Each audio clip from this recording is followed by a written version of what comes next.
His love of Mr. T has been around since he was a kid back in the day in the 80s. Mr. T, probably number one, just because of like his tough attitude. He's obsessed with Mr. T. Hi, my name is Greg Rivera. I'm in Harlem, New York. I'm a huge A-Team fan, but a bigger Mr. T fan.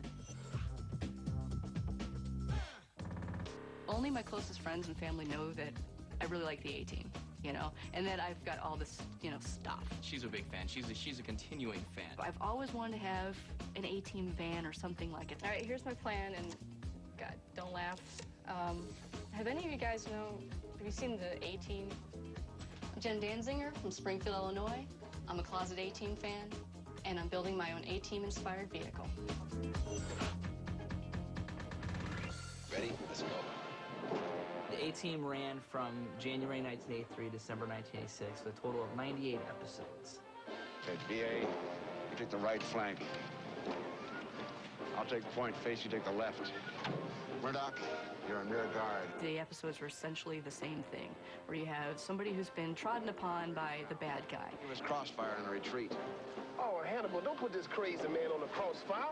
I don't want to get shot by this fool. There was Hannibal, Face, Murdoch, and of course B.A. Baracus, Mr. T. Just a cover position in case we get in trouble. We never get in trouble. A-Team comes in, gives the bad guys a chance to, you know, do right before they just kick their butt. There's a plan, there's a con, there's something that they build, really oddball, even if it's a machine that throws cabbages at the bad guy. And the good guy wins, and then Hannibal says, I love it when a plan comes together.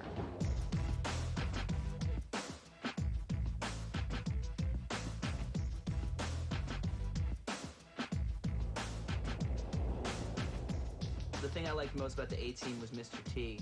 I mean, he was like my favorite character and just kind of like embodied the whole show. As a kid, Mr. T, you know, very much taught me to like respect your parents, try hard, don't do drugs, don't talk to strangers, stay in school. You know, he's a very positive role model. You know, even as an adult, I pretty much still follow to this day everything Mr. T taught me to do. He's a good kid, got good values. He never hurt anybody, just like Mr. T. I grew up in Bridgeport, Connecticut, and moved to Florida when I was 9 years old.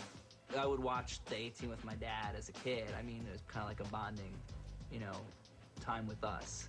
My dad's gonna be 84, so my dad was always kind of like my grandfather. My brother was kind of like more of my fatherly role. You know, he's the one who taught me how to ride a bike, and you know, he was like the one who was kind of like there for me. Oh, picking up some dust. Or is that Mr. T's hair coming out? It's getting old. After I graduated college, I just really wanted to get into New York just because I used to come visit here. I said to him, you know, come stay with me. I'd love to have this company. Being an artist and, you know, playing music, I knew coming to New York would just make my like career and my art flourish. My earliest memory of the A-Team was not the show itself, but my cousin. He's 3 years older than me. I absolutely idolized him. And he was pretending to be Murdoch. And he had this invisible dog, Billy. And I always wanted to do what he was doing. And I was like, what is this Murdoch thing? What's this invisible dog? And he's filling me in. There's this show that's the A-Team. And Murdoch was the one who had the closest thing to character development through the whole thing. Each week, he had something different that he was on about, something he was obsessed about, something he was talking crazy about. So it was fun to watch that. We used to watch the show together on occasion. We were fairly young, so we didn't always have permission to be at the other person's house. But we both always enjoyed the A-Team very much. I relate to Murdoch because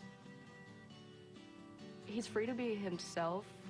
He doesn't have to like stay into any stereotypical role. He doesn't have to follow a script. He can be as nutty as he feels like being. He can ramble on about whatever he wants to be. In my normal life, I'm prone to jibber jabber.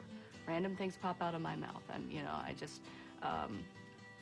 I enjoy being odd and being accepted for it. And I think it's one of the things I took from his character. Jen is quirky and a lot of fun to be around, and you never know what to expect when you hang out with her. The first convention I went to, back when I could say I was a tourist to conventions, was to see Dwight Schultz and Dirk Benedict in Indianapolis. You know, people who are there really into whatever show It's, you know, about, I got addicted. My husband and I kind of got addicted to the convention scene from that. I don't spend much time trying to explain why I like the A-Team, because I consider myself closeted about it. Only my closest friends and family know that I really like the A-Team, you know, and that I've got all this, you know, stuff. Most people don't, like, see the shrine, because I don't want people to categorize me and think that I'm something that I'm not, and limit what they think I can do based on what I'm into.